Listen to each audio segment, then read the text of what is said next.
Parliament ఎన్నికల వేళ ప్రతిపక్ష బీఆర్ఎస్ పార్టీకి శాఖల మీద శాఖలు తగులుతున్నాయి. తెలంగాణలో 10 ఏళ్ల అధికారంలో ఉన్న ఆ పార్టీ అసెంబ్లీ ఎన్నికల్లో ఓటమి పాలు కాగానే ఒక్కొక్కరు కారు దిగిపోతున్నారు.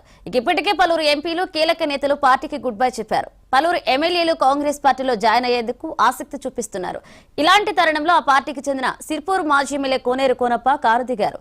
గులాబీ పార్టీకి రాజీనామా చేయనున్నారు.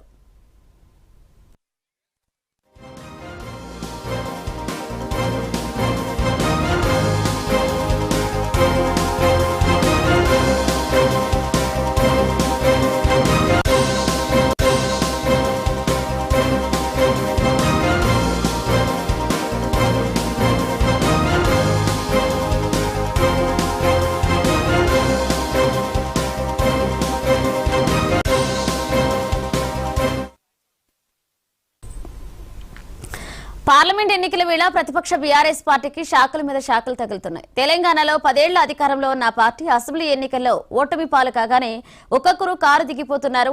ఇప్పటికే పలువురు ఎంపీలు కీలక నేతలు పార్టీకి గుడ్ బై చెప్పారు. పలువురు ఎమ్మెల్యేలు కాంగ్రెస్ పార్టీలో జాయిన్ అయ్యేందుకు ఆసక్తి చూపిస్తున్నారు. ఇలాంటి తరుణంలో ఆ పార్టీకి చెందిన సిరిపూర్ మాజీ ఎమ్మెల్యే కోనేరు కోనప్ప కారు దిగుతున్నట్లుగా సమాచారం అందుతుంది.